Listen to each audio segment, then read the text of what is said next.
most of you heard, it was I thought a very good high school ball game, 21-17. We came out and executed pretty well in the first half. Shot ourselves in the foot a little in the second half, and probably comes back to me. We probably could have still snuck out a one and some other things. I was not prepared to tug out either Davis or Schrader in the backfield, and I wasn't prepared when Leitner left, and I wasn't prepared when our center left. So we had about 4 rookies back there, and I know they were all asking the quarterback what to do on certain plays. They were definitely probably had to clean some game plans after that game. But the effort was pretty good. I thought Sully kind of separated himself. He was kind of the man-child out there. Of course, Troy Hunnam had a couple of big punts.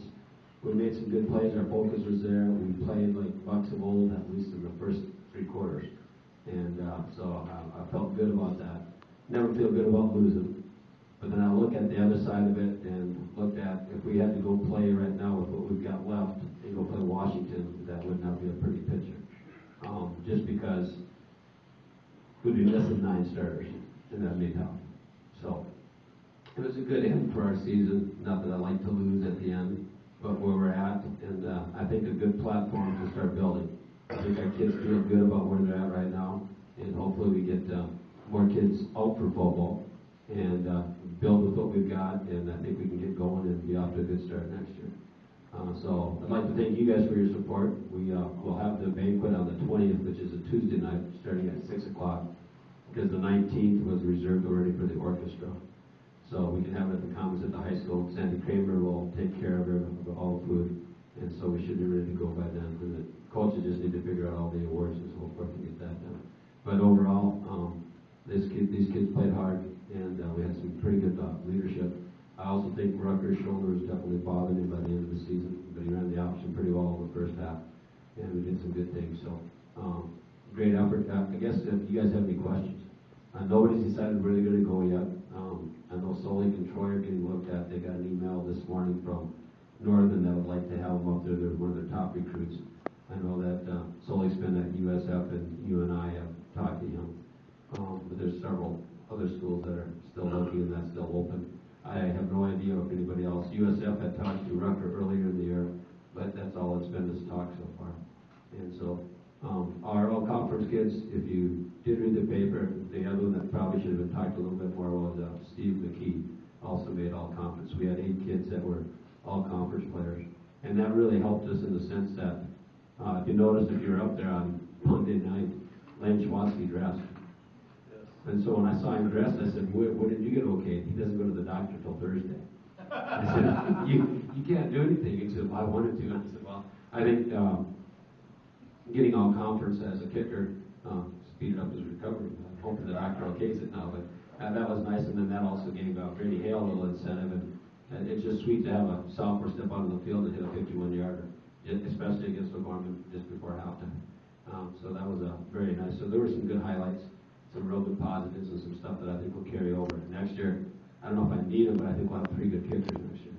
We'll have Lane Schwatsky, we'll have Brady Hale, and we'll also have Reed Schwatsky. He won't be a sophomore next year, but as a freshman, kicked the ball very well. So lots of kickers now, just got to fill in the other stuff. But I think football's on its way back. We just need to get better. I do have an issue right now, and that is with the AA and AAA. The issue is our schedule next year right now, we technically could play 5 out of our 8 games at the upper level. That's okay, except we're not getting rewarded for it. And the problem I have with that is if we're going to take on the big schools and get beat up and get injured, then there should be some bonus points in there someplace for playing them. And right now, the way the Activity Association, they'll vote under here in the future, but right now what they want to do is keep it all even. Well, then give me Huron's schedule, give me Mitchell's schedule, because they don't play anybody that's upper level. I don't mind playing them, but if we're going to take our bumps and bruises, then I'd like to get some reward for it. And technically to me, it would be AAA has no penalty. If whoever they play, they get their points. But at AA, where we're going to be at, then I think if you play an upper division school and win, it should be worth 5 more points. Or if you lose, instead of losing all the way down to 20, only getting 25 points, maybe you should get 30. There should be some reward for playing that, especially if you look at our schedule, we're going to play 5 of those schools, and you look at somebody else's schedule, they're going to maybe play 1 because they're in the conference or 2, but that's a max. Then you're taking a little more beating, and when it comes to playoff time, you could definitely be lower in PowerPoints, but be a better team.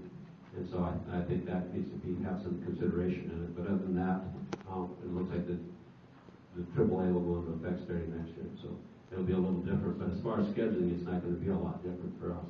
We're still going to play a pretty tough schedule. We will pick up Harrisburg, will be on our schedule. We'll have 3 teams that will be in our class for sure.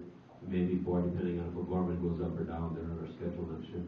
We still go to Rapid City Stevens, I think, next year, and some things like that. So let's say you'll notice it'll be a little bit of change next year, but hopefully Buck football will be well and stepping up. We just got to start getting them to stay healthy. So thank you very much for the year, and hopefully we'll see some of you on the 20th and go from there. Thank you much. Yes? So when does the O'Gorman have to make the decision if you're petitioning up? I think it's by January, by the first of the year. So, and I know Keeter was begging us to, not begging, but asking us if we would consider going up, and I said yes. We'd go up if we got 200 to 300 more kids. That wouldn't be a problem. But I think they're kind of worried right now because O'Gorman will be down for the next 2 years as far as numbers. They'll probably only have 750 in their high school, and then it'll shoot up after that. Then their enrollment gets bigger, and it'll be up a little bit bigger. So they got to consider that. So. Any other questions? Anything surprise you about O'Gorman? No, I guess not really. I thought I was actually pleasantly surprised that we could contain him as well as we did because we didn't have Davis out there at the outside linebacker. You know, if he had 10 games and if he's out there on that reverse, I don't think they score. You know, just that kind of stuff. We had some inexperience out there. We had some sophomores playing that did an excellent job. But you got to stay healthy and you got to do those type of things. But I thought our kids gave us a great effort. I thought the defense played pretty hard. We put them in the hole with a couple picks, and that goes back to me. You know, we probably didn't run the pick the way I wanted the play to run, undoubtedly. But we ran a 9, and it should have been a 6. We threw it deep, and when we threw it deep, they picked it, and we should have been underneath it. But those are all ifs, ands, and buts, and that's part of coaching and being on the same page in execution. You know, if we knew we were going to do that, we could probably ran it for 3 more yards and got a little better position to punt the ball. But that's all history, you know. So, anything else?